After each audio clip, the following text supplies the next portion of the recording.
Well, we'll make a formal start. Excuse me while I mute you all. And good morning, and really nice to see everyone. And good morning to those that are still continuing to join. It's happy November. I thought before I introduce I was going to say guest, but they're sort of part of the family, part of the Hills family. But before I introduce the person that's going to be inputting, sharing with us this morning, and do a bit of I've got a few questions I'm going to throw at this particular person after I introduce them, and I'll do that in a moment. But I thought I would just go around, ask a couple of people that I'm not going to put anyone I don't know on the spot, so you can't be too upset at me. But I just want to go around, ask a couple of people. 2020 so far, we're a good whack of the way through. What's been the biggest thing you've taken out of 2020? And so I might ask a couple of people that I guess we're probably familiar with that have shared on this platform before. But Andrew, if you don't mind me throwing to you first, you're sort of a safe go-to, so to speak. But 2020, what's been your biggest? Well, it doesn't need to be the biggest. One of your biggest take-homes so far from this year. I think crisis shows people who they really are, and shows people where their hope is, where their trust is.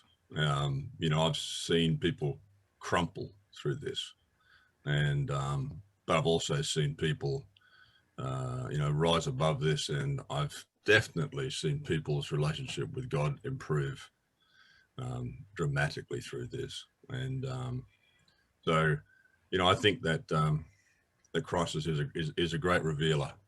It's a great revealer for people, and it's the great leveler because it's affected everybody in some way, shape, or form.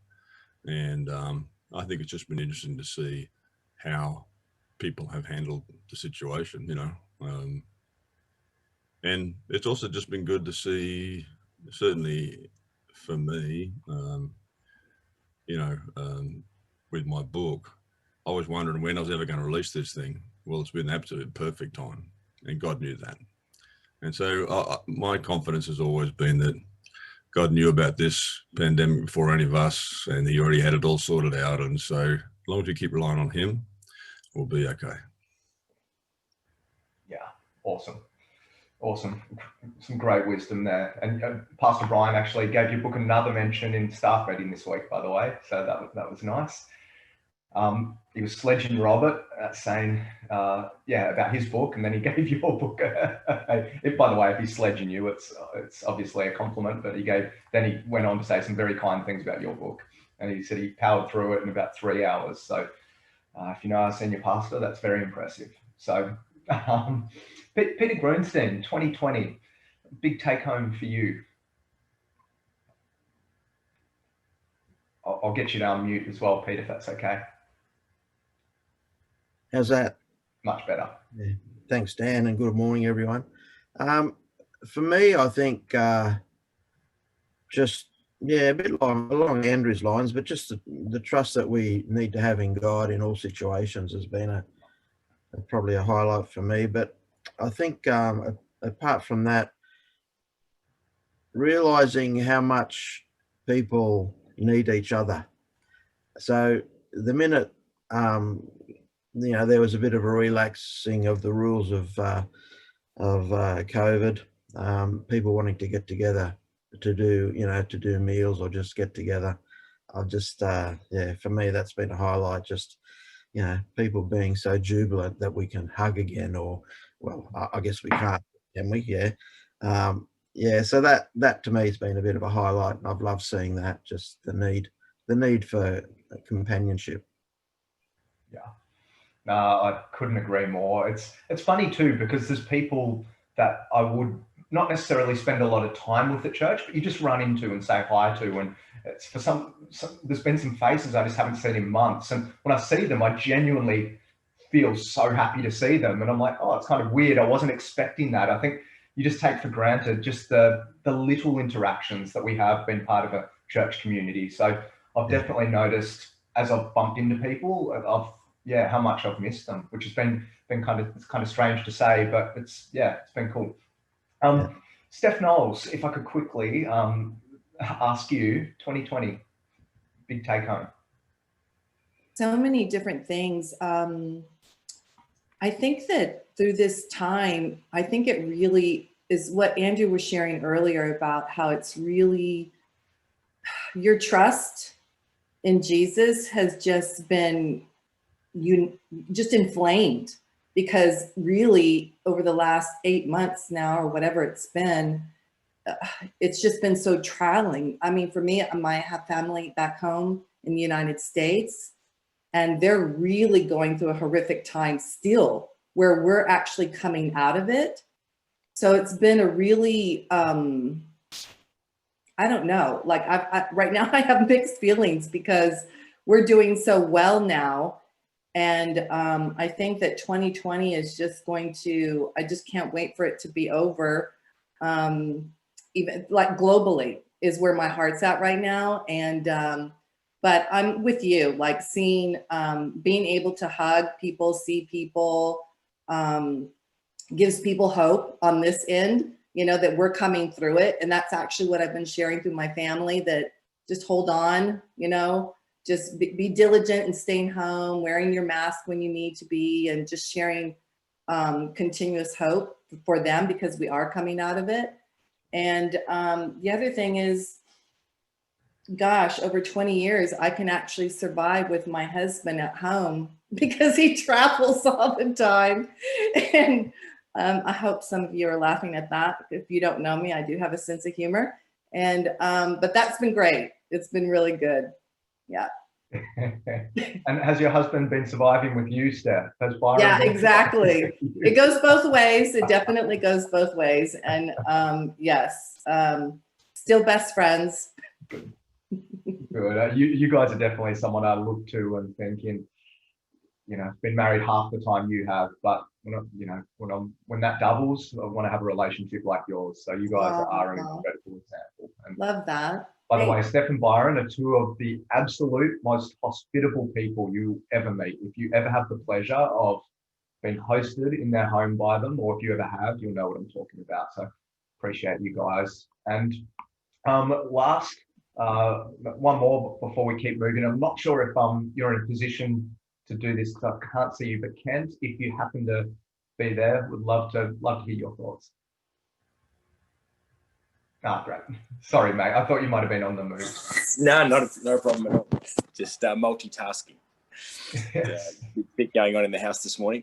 Yeah, look, I think it's been a real test of my own and everyone that we've been speaking to's maturity. I think it's been a real test of my spiritual maturity. You like to think yourself that you've got good disciplines in place and that you respond the right way in every situation, and it's just been a sifting of my own maturity and those that we've had the privilege of leading in this season. And it's been a test in that space, and I'm sure most of us have worked through that and hopefully come out more mature and shaped by the year. But it has been, I think, an accelerated growth year for those that have embraced it. So true. No, I love that, Ken. And by the way, I love that people can multitask and just be part of this. It's the idea to hopefully make it accessible for people. I even saw as I was flicking through, see Jared getting after it on the treadie, and see some others, yeah, man, and see some others, you know, driving and different things. I actually love that people can just tap in and tune in wherever they're at. Well, thanks, guys. Really appreciate your pearls of wisdom from each of you. And yeah, we have such a great community here. I'm personally very blessed by it. Someone that is a great part of our church, great part of our Hills campus here in Sydney, is a gentleman called Martin West. And Martin is, despite what it might appear when he pops up on your screen in a moment, he's not joining us from San Francisco. He's joined us from Glenhaven, but he's got a great background there, the Golden Gate Bridge. And now Martin is an incredible guy. He, you know, we're going to have a bit of a discussion this morning, and I have full confidence that we're all going to get a lot out of this. But Martin, I might get you just to say hello quickly, just so you pop up and people get to see who you are. Hey, hear me all right? That's great. And just for the benefit of, I'm not in San Francisco, I'll show you where I actually am. I showed this just before. Let's let's see, background filters. I'm actually in my Mini Cooper um, in Flower Power on my way to the gym, actually. So I put a shirt on to look up sensible. That's right. Business up top. Yeah, treadmill downstairs. Actually, had a T-shirt on that's got blazoned across the front of it. I'm the world's greatest, and I didn't buy it for me. Someone bought it for me. It's a Nike shirt, but you walk into a coffee shop with that on, you get some interesting reactions. Oh, gee, it would have been a great icebreaker for this Yeah, no, I morning, thought that's a bit it's a bit strong to be wearing that. yeah, that's right. Most people I haven't met. Maybe not on the first introduction, hey. That's right. But no, thank you, mate. I appreciate you making the time to be here this morning and be part of us. I know you've done various things in the life of church over the years. And do you maybe, just for the sake of maybe a lot of people here, we have people here from, as you might have caught before from, you know, abroad, but also a lot of people from our campuses right around Australia and Bali, just for their benefit. Do you just want to maybe tell us a little bit about yourself and even just how you sort of fit into our Hillsong world? Sure. Dan, my intersection with Hillsong started some time ago. I was in the military. I was a pilot in the military for 15 years. And, you know, my real intersection probably happened in my first year as a cadet. Not a Christian, brought in a Catholic family, but didn't really have a relationship. And I had a friend that kept challenging me. And their challenge was, so I'm a cadet, I'm at ADFA, first year in the military, trying to get through that whole process. But this friend who was a Christian we became quite good mates, kept challenging me and said, you're Catholic, right? Yep. Believe in the Bible, right? Yep. Bible says this, and this. You do that, and that. How does that work? So, you know, I'd get that at, and I hated losing arguments. I'm pretty competitive. So after 6 months of not having any credible comeback to that statement, eventually I didn't give up, but in a moment of desperation, I got in my room as a cadet at ADFA and I just prayed and said, God, if I'm missing something, you need to show me right now. And every cadet's room had a Gideon's Bible. So in the dark, I flicked through this Bible and landed on a verse that said, Lord, let him know you really do love him. And so that for me was an answer. I thought, okay, you've been losing this argument because you've been on the wrong side of the argument. And so that kicked off a whole journey. You know, I was an 18-year-old. And so my intersection with Hillsong was, fast forward a number of years, I was flying in the military, had the good fortune, some of you know that I flew F-18s, had a bunch of fun. But I was, I largely was bumping into Christians in these churches I was going to, and I was going to a whole bunch of different churches that in the back of my mind, I thought, these aren't people I'd normally hang out with. And so, you know, I felt a bit like a fish out of water in most of the churches I went to, until one day I bumped into an instructor of mine who I discovered was a Christian, and he seemed normal. And for me, that was kind of new. And then he invited me to a church in Newcastle called Newcastle City Church. And eventually I heard about Hillsong conference I started going to while I was still in the military. And then I left the military, we moved to Sydney, and then we moved into the Hills area and started going to Hillsong locally. So that's my attempt at a short version, how my path has intersected with Hillsong. That was in 2001 that we moved here, or 2002. And it was 1987 that I first got challenged by my friend. So it took me 13 or 14 years from that moment to actually make it to the hills. Still had a lot of time in the Air Force to go. Wow. Well, first of all, thank you for your service to our country in the armed forces. Yesterday, obviously, been Remembrance Day, so very fitting. Have you shared? Look, I know I don't want to camp on this too long, but FA-18 pilot, is it as fun as it sounds? Yeah, it was fun. It was a lot of fun. It was 15 years of fun. But it was fun with an asterisk, and the asterisk was pressure. It's a pretty high pressure environment. And, you know, there's some things I learned that I use in our business today, and I get asked what you just asked me quite a bit.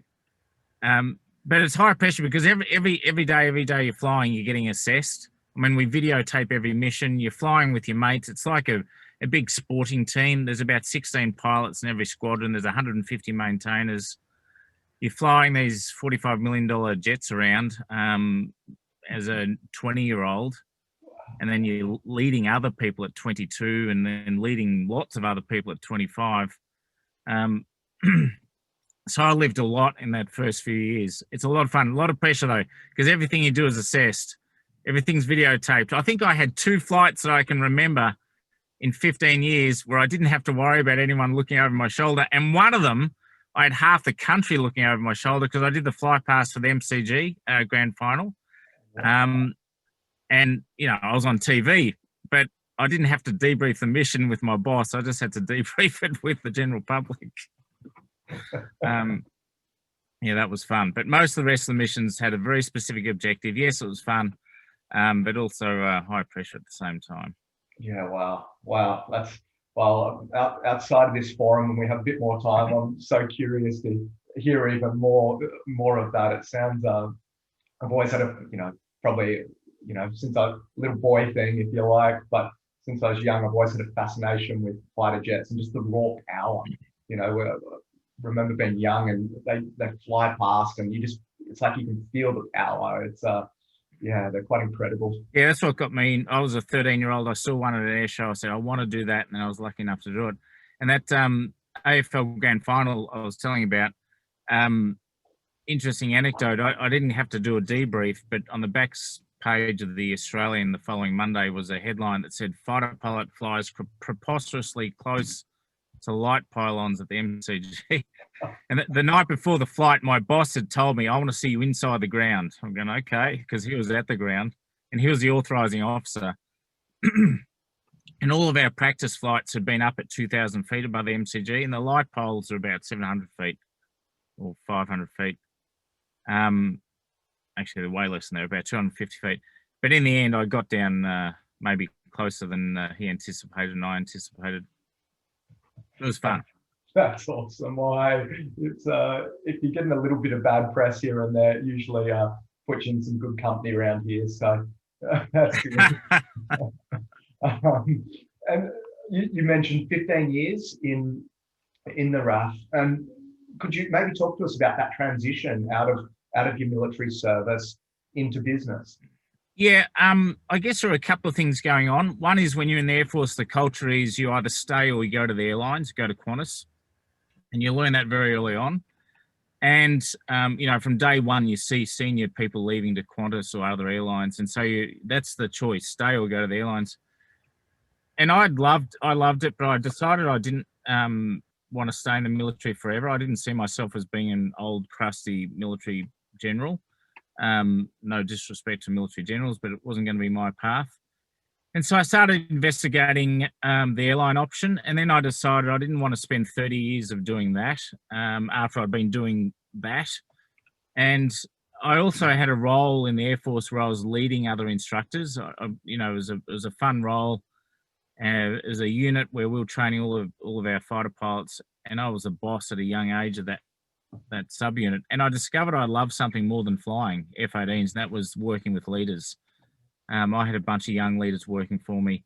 And so I made a decision. I got a bunch of feedback. And to be honest, to get to fly the F-18, you've got to be somewhere near the top of your class. And in my class, in my year, I was.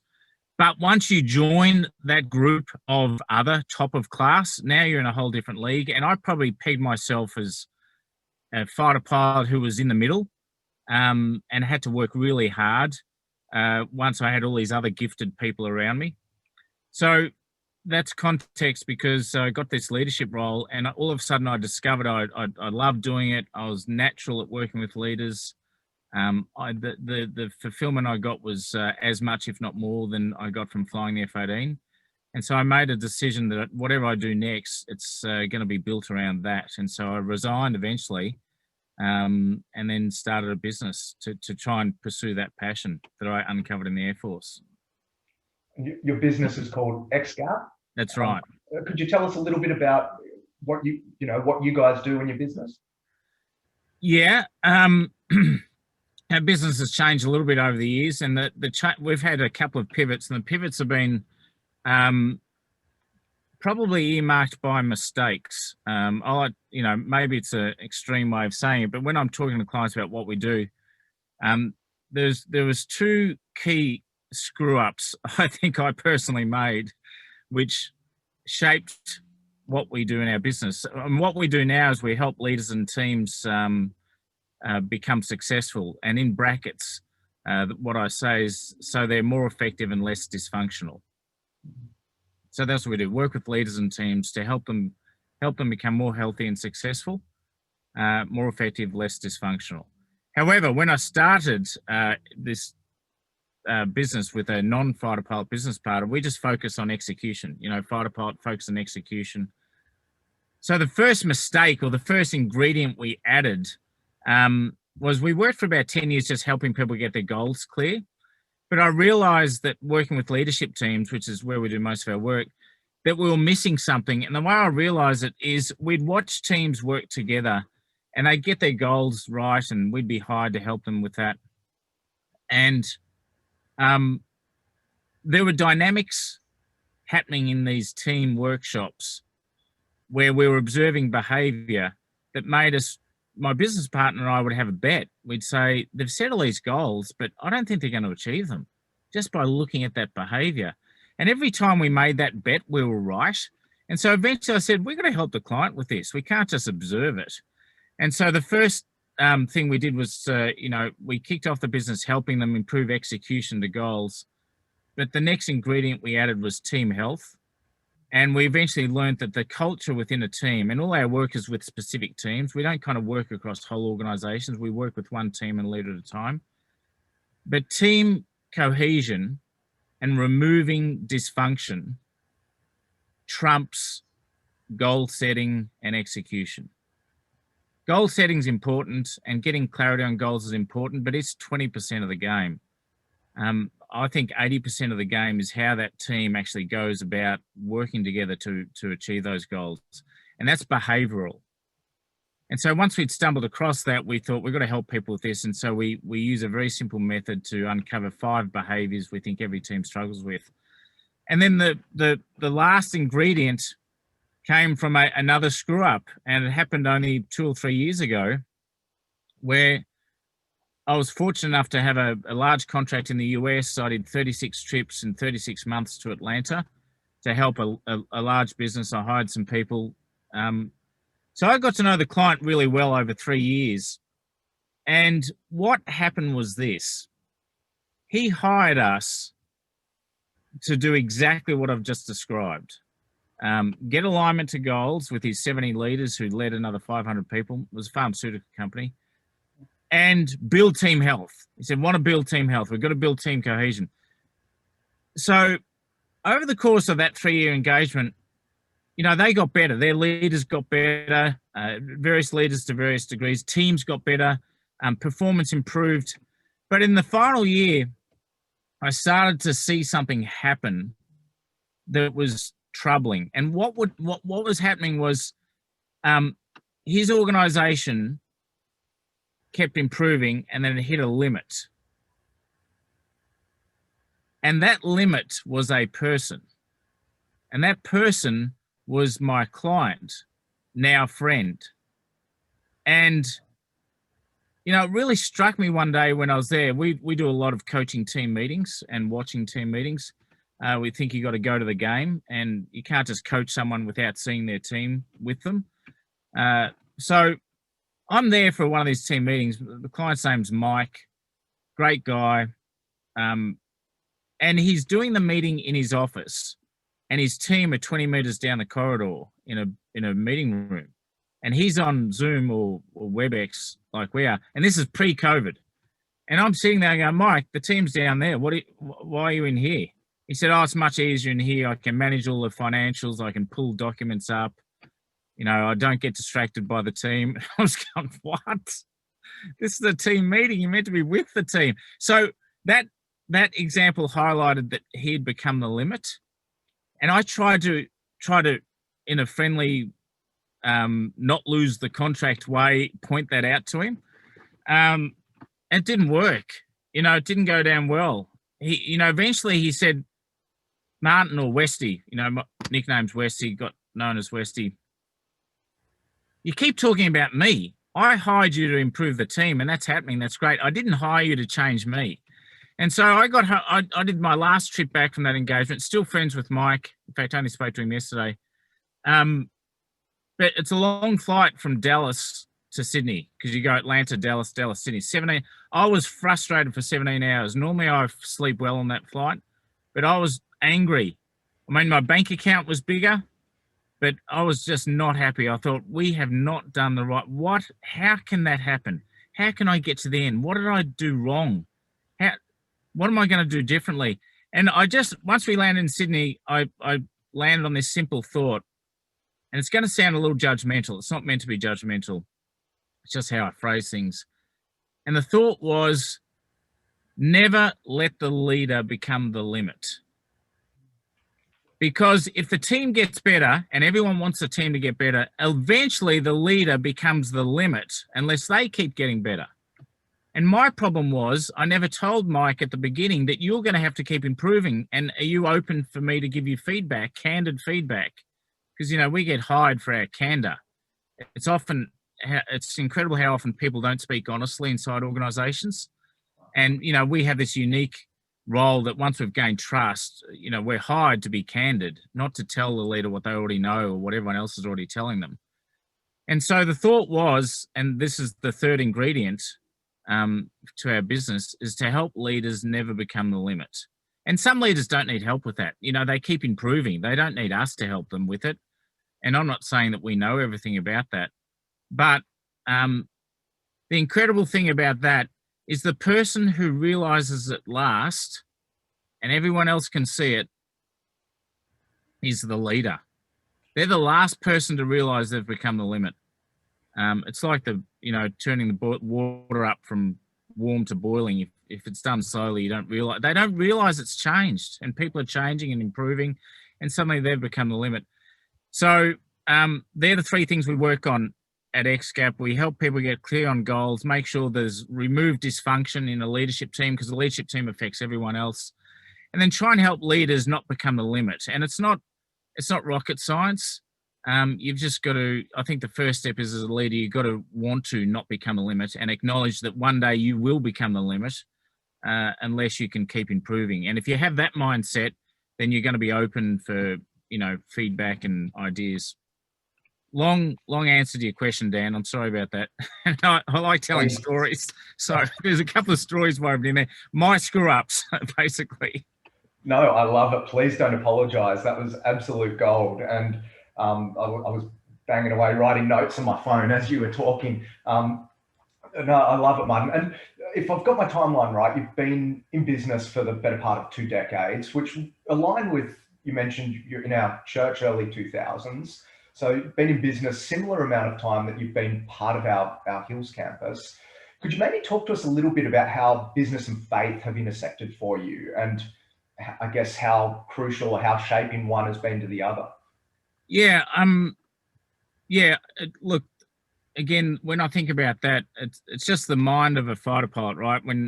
Or ex-fighter pilot, when you think of circumstance, I normally go to the things that went wrong.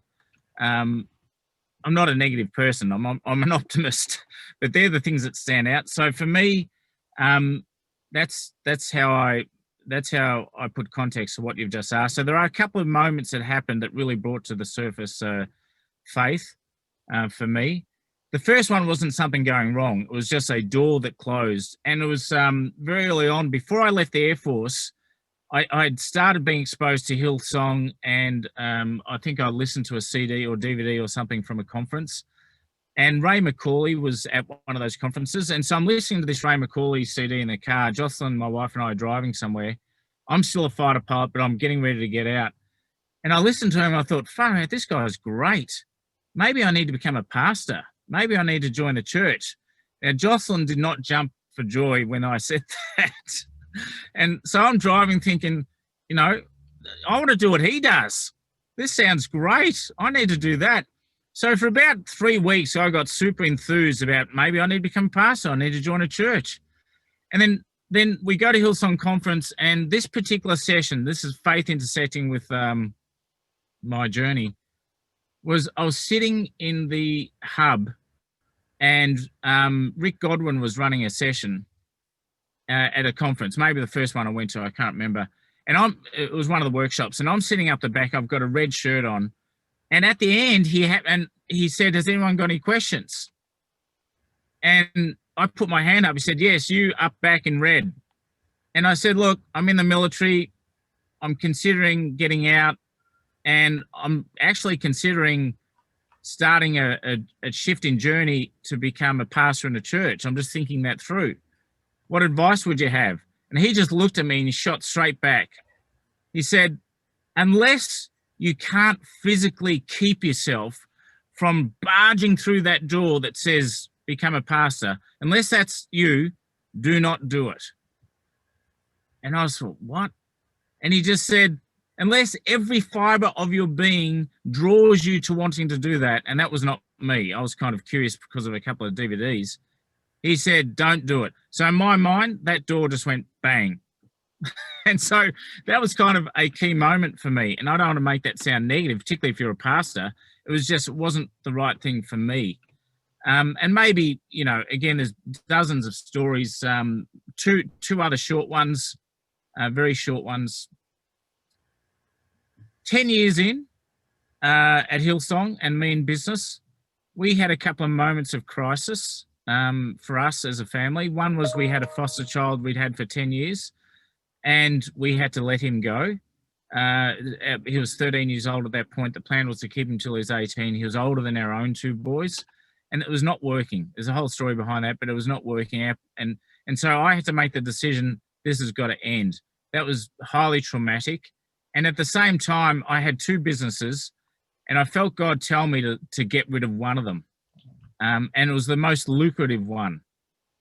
And so I got rid of that business. I gave it away in the end. I couldn't sell it. It was a motivational speaking business in recruiting ex-fighter pilots. A lot of fun.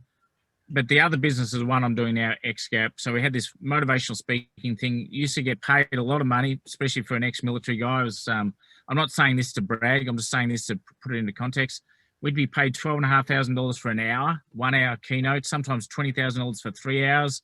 So for a guy that was in the military, that was like unbelievable. God saying, get rid of it. So I did. But what I didn't factor in too well was the income going and lifestyle going from there to there. And so foster child gone, trauma, business, half of it, more than half the revenue, 3/4 of the revenue gone.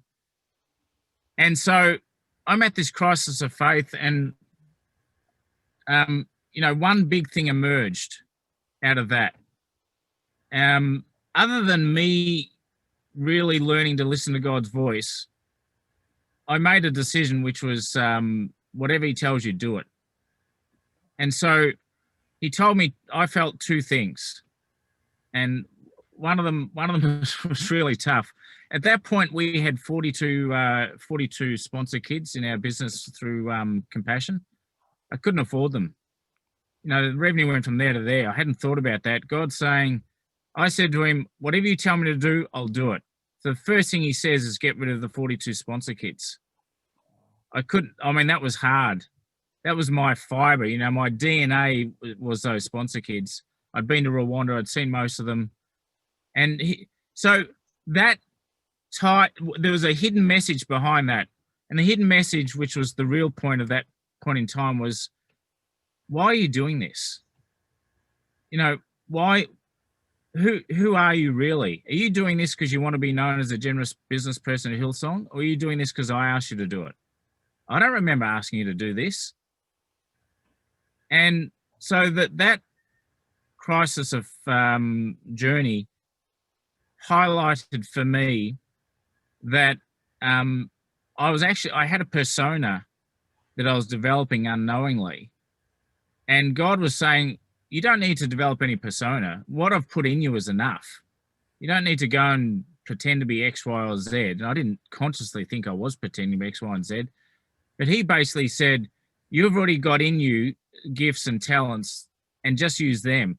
And so from that moment on, you know, I think I've got a spiritual gift of insight, and I used to see things with clients, but I didn't used to tell them. And so I felt God say, you got to use that. Non-Christian clients, most of my clients are non-Christian. If you see something, you got to tell them. You know, my motto is, if you see something, say something. And it came from that period of time, and it came because God was saying, I've put something in you. You need to use it. You don't have to be anyone else. Just be who you are. And you need to have the courage to outwork what you know I've already put inside you. And so that happened. And that all happened around that crisis of losing foster child and losing a business, and realizing you don't need to create a persona or pretend to be something. What's inside you is enough. Now start using it. And so that was a massive shift. I started to care less about what other people thought of me, started to use more my instinct and spiritual guiding, and it had a profound impact on clients. Now, I would say some radical stuff in meetings to clients based on what God had told me, and it came from that period of time, and I still do.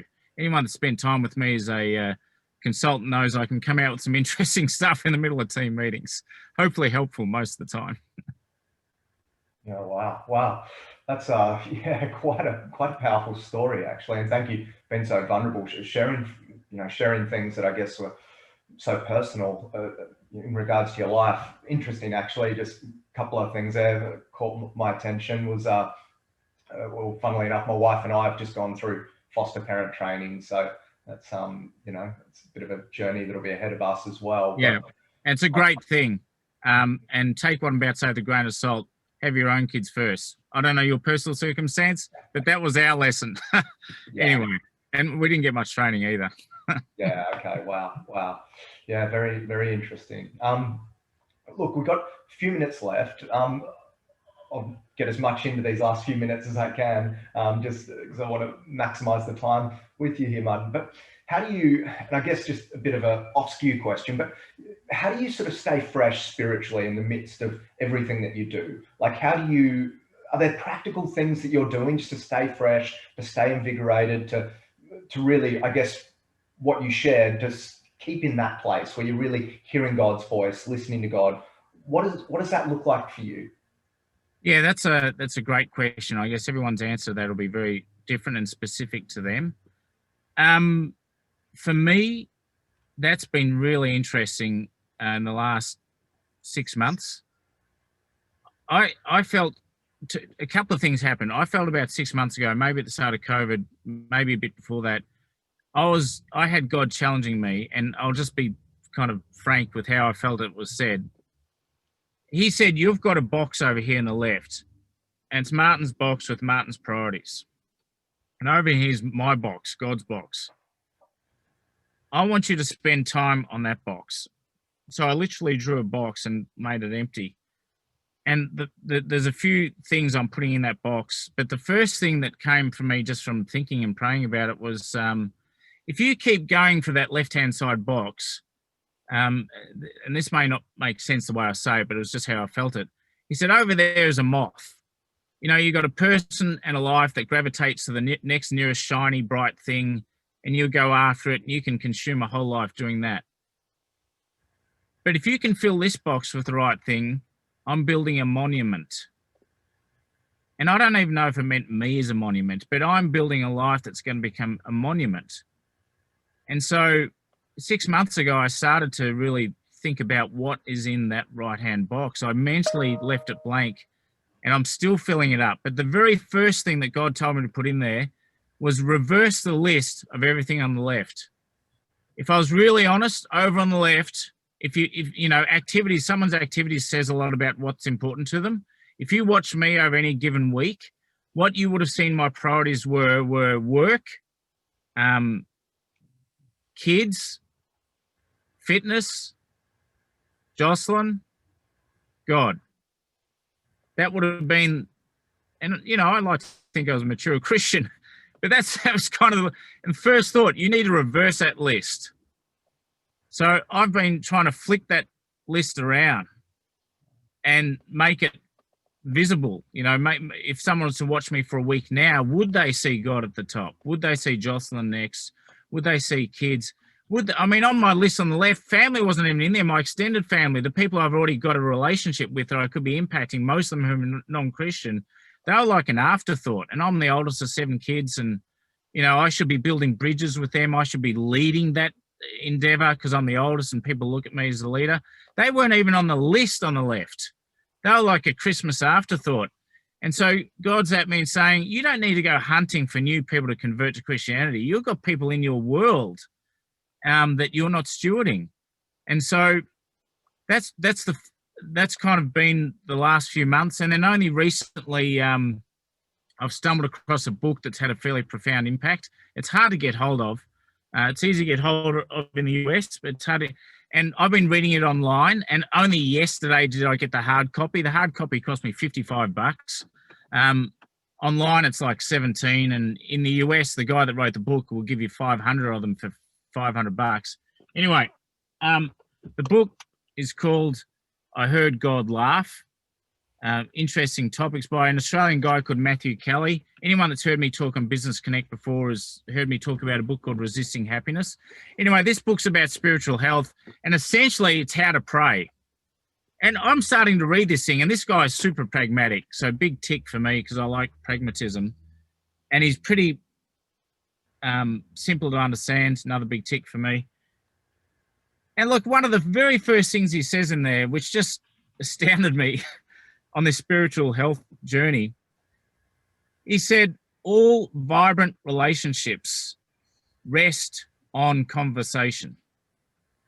I go, yeah, I get that. I get that. And then the next line, thinking is not the same as praying. And I'm going, okay, that wipes out 90% of my prayers because most of them are thoughts, not prayers. And then he weighs into just a very simple 10-minute method of how to pray. And for me, it's been profound. It's just changing everything.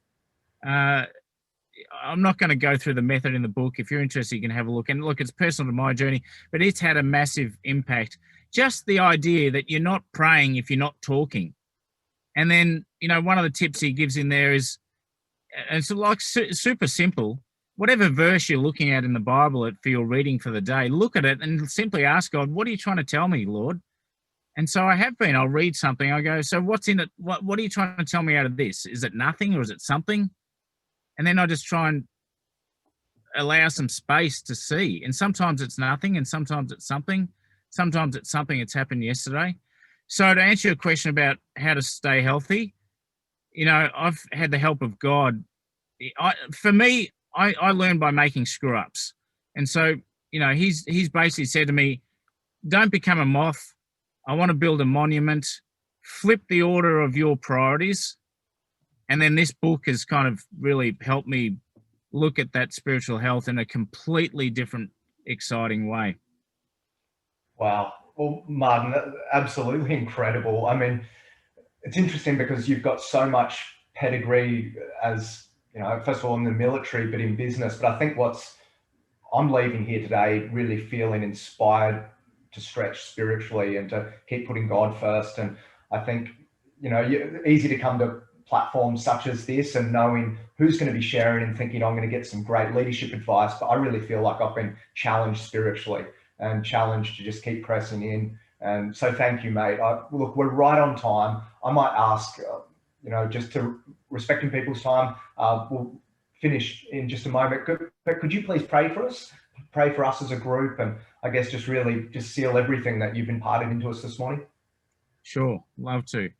Lord, I just pray from this morning, the thought that comes to mind, that you help everyone stay fresh in their relationship with you. And that just like you've given me an insight, I pray that you can give every person their own particular insight, something that resonates with them and makes them feel that staying spiritually fresh is an exciting thing. It's not a drudgery, which is what I sometimes felt it was. So Lord, I just pray for everyone that's going out into their world, their family, their marketplace, where we are like a ripple in a pond. You know, we affect so many people we'll see and hear about and that we'll never see and hear about. I pray that the most vibrant thing that we cling to is a fresh, real conversation, hopefully every day with you, Lord. I pray that for everyone on this Zoom call now. Amen. Amen. Yeah, that is very well received. Thank you, Martin. Can we please show Martin some appreciation on the chat or give a virtual clap? Can't express how grateful we are for you in our world generally as one of our incredible kingdom builders, everything you just bring to the life of our church. Thank you. And thank you for what you imparted this morning. I have no doubt that it's going to be very impacting for many, many people on here. So thank you, Martin. Really do appreciate it. Thank you for your time and your investment. Thanks, Dan. It's been fun. I'll get back to my Mini Cooper. Thank you, mate. Thanks for making it work. Go well at the gym. Thanks, mate. Be blessed. See you, everyone. Have a great rest of your week. Look forward to seeing everyone online. That was brilliant, man. Brilliant. So good. So good. Yeah. Have a great day. Bless Thanks, you, mate. Martin.